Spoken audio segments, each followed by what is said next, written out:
بخت آور episode 5 last episode فاخرہ جبین۔ ایک رشتہ لائی ہوں، نام بختاور، عمر 28 سال، شکل و صورت قابل قبول، زمانے کی بے بنا سختیوں کے باوجود روح کا گداز قائم ہے۔ حالات کی کرختگی نے دل کی نرمی کو ہڑپ نہیں کیا، غربت کے بے رحم پنجوں نے پیار محبت خلوص کی دولت پر ڈاکہ نہیں ڈالا، رشتوں تلے محرومی نے دل کی وسعت پر پہرے نہیں بٹھائے، ماں کی دوری نے وجود میں ممتا بھر دی ہے، باپ سے دوری نے شفقت برتنا سکھا دیا، باپ کا نہ ہونا باہمت اور دلیر بنا گیا، بہن کی جدائی نے ضبط اور صبر سے نواز دیا، دنیا دھن دولت کے نام پر پھوٹی کوڑی نہیں، دکھ درد مفلسی یتیمی سے مالا مال ہے، جہیز کے نام پر آرزوؤں حسرتوں تمناؤں اور اپنے پن کے سوا کچھ ساتھ نہ لائے گی، کوئی مطالبہ کوئی تقاضا نہیں، کر ہی نہیں سکتی کہ قدرت نے اس قابل چھوڑا ہی نہیں، ہاں بس پناہ چاہیے، ایک آسرا درکار ہے، ایک سائبان کی ضرورت ہے، بس اور کچھ بھی نہیں۔ زبردستی گود میں چڑھ کر بیٹھی مضراب کو کارپیٹ پہ بٹھا کر وہ اٹھی اور بغیر نکاح اٹھائے پیر گھسیٹتی دروازے سے باہر نکل گئی تھی۔ ڈرائنگ روم میں بیٹھے نفوس ساکت و صامت تھے، ان کے پاس بولنے کے لیے کچھ نہیں رہا تھا، بس ایک گمبھیر چپ تھی، ایک جامد سناٹا تھا جس نے اگلے کئی روز تک اسفند ہاؤس کے در و دیوار کو اپنے حصار میں لے لیا تھا۔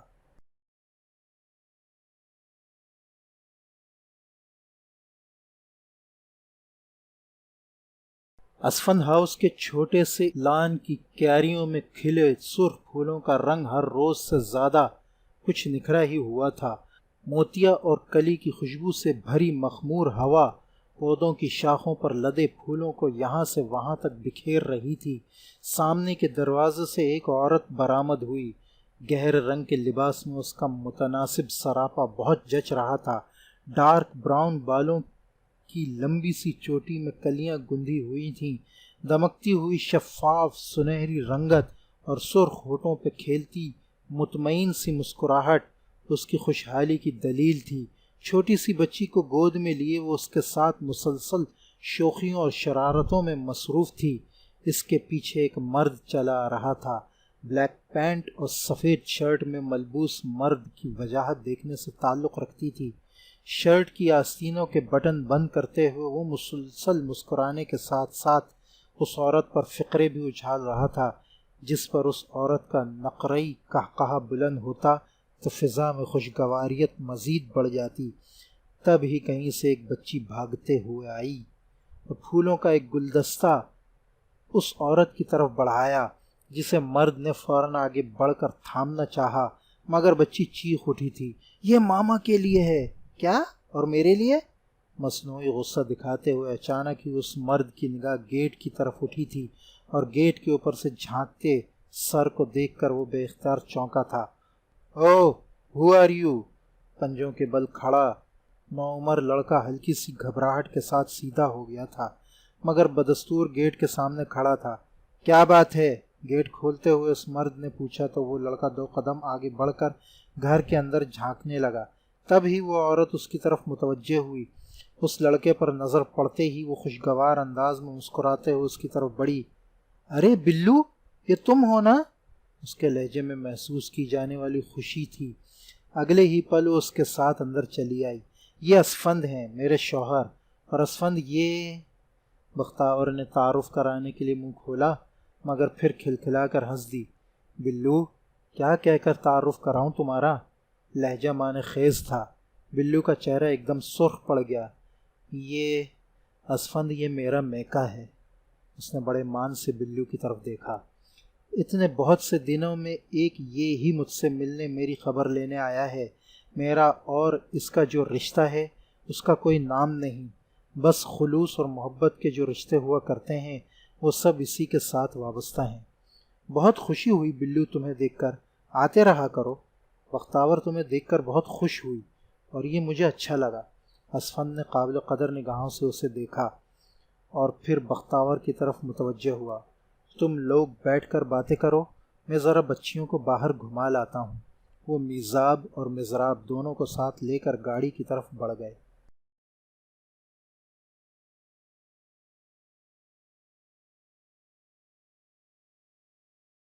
آپا فرخندہ کے اصرار پر وہ اسفند ہاؤس میں آئی تو میمونہ کچھ مہمانوں کے ساتھ ڈرائنگ روم میں بیٹھی تھی۔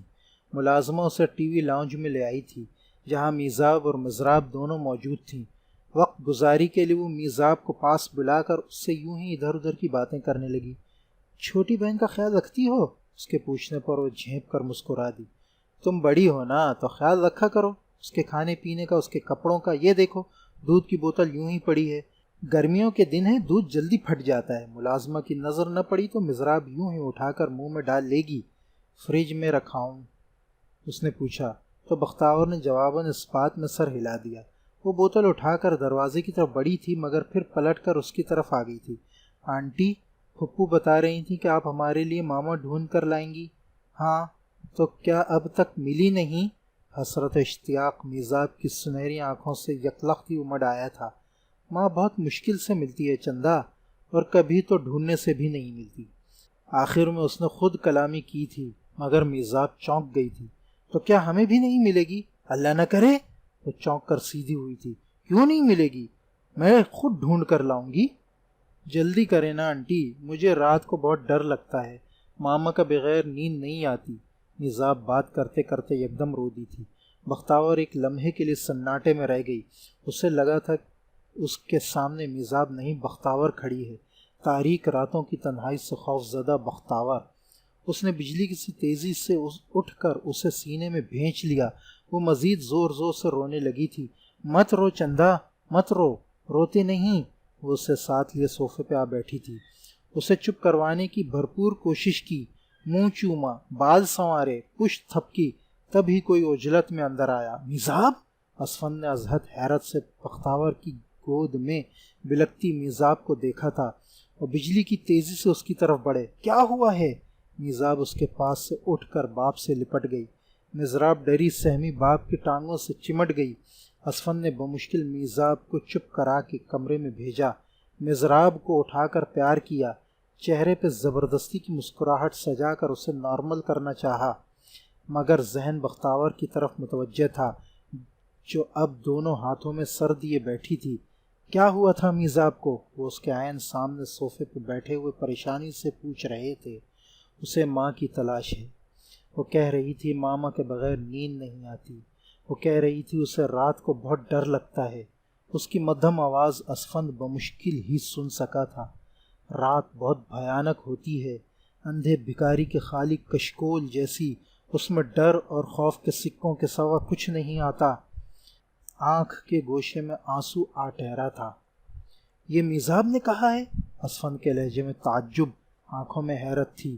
گھر کے کونے کھدروں میں چھپا خوف نکل کر آنگن میں دندنانے لگتا ہے۔ وہ جیسے کچھ بھی سن نہیں سکی تھی۔ چیزیں اپنی شکل بدل لیتی ہیں، سناٹے کی لمبی زبان سب آوازوں کو نگل لیتی ہے، ہوا لمبی لمبی سانسیں لینے لگتی ہے، تب نیند نہیں آتی، تب واقعی ڈر لگتا ہے۔ نیند نہیں آتی، بالکل بھی نہیں آتی۔ وہ ہولے ہولے کانپ رہی تھی، آنسو قطرہ قطرہ گرتے ہوئے آنچل کے سلوٹوں پر گم ہوتے جا رہے تھے۔ کیسی بے چارگی اور بے بسی جھلک رہی تھی اس کے لہجے سے، بے ترتیب لفظ، ڈوبتی ابھرتی آوازیں۔ اسفند کی نگاہ اس کے چہرے سے نہ ہٹ سکی تھی۔ سرخ ویران آنکھیں، زرد رنگت، کپ کپاتے ہوئے ہونٹ، اذیت کا ایک پورا باب رقم تھا اس کے چہرے پر۔ تب ہی میمونہ کمرے میں داخل ہوئی تھی، اندرونی صورتحال سے بے خبر۔ حشاش بشاش انداز میں انہوں نے آتے ہی دریافت کیا، ہاں بھائی بختاور کیسے آنا ہوا؟ بختاور نے غبار آلود نگاہوں سے سامنے بیٹھا اسفند اور میمونہ کو دیکھا، پھر مزراب کو جو اس کے ہاتھ میں پکڑی گھر کے تالے کی چابیاں چھیننے کی کوشش کر رہی تھی۔ تب اس نے نہ جانے کیسے کہہ ڈالا، ایک رشتہ لائی ہوں۔ مجھے نہیں معلوم بلو، میں نے وہ سب کیسے کہہ ڈالا۔ شاید وہ ایک رات مجھ پر ایسی بھاری گزری تھی کہ میں سب مصلحتیں بھلا بیٹھی، یا شاید رات اس پہر کاتب تقدیر کو مجھ پر رحم آیا اور اس نے یہ سب جوں کا توں میری قسمت میں لکھ دیا، یا شاید میزاب کے آنسو ہی بھاگوان ثابت ہوئے، میرے اس کے سارے دکھ درد دور ہو گئے، یا شاید یہ سب یوں ہی ہونا تھا۔ بلو نے لقمہ دیا تو وہ ہنس دی۔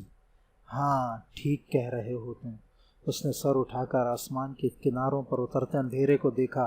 یہ سب اس طرح اور اتنی اچانک ہوا کہ مجھے یقین ہی نہیں آتا تھا، اور تمہیں پتہ ہے آپا فرغندہ مجھ سے ناراض ہو گئی تھیں، ذرا سی بات پر میرا خیال رکھنے والی یہاں خود غرضی دکھا گئیں۔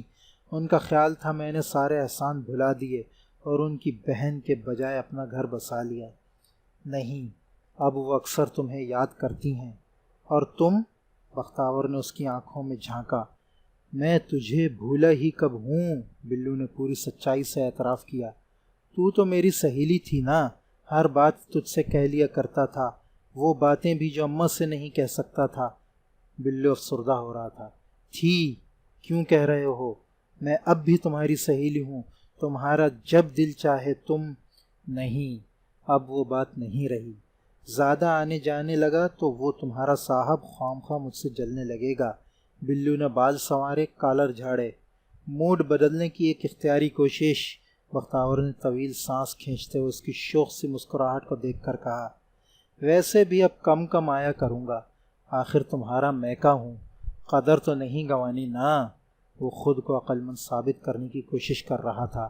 بختاور چپ چاپ مسکراتی رہی، تب وہ جانے کے لیے اٹھ کھڑا ہوا۔ بختاور اسے چھوڑنے گیٹ تک آئی۔ اسفند صاحب اچھے تو ہیں نا؟ گیٹ سے باہر قدم نکالتے ہوئے وہ ایک دم پلٹا۔ اچھے؟ وہ شخص میرے لیے دیوتا ہے بلو۔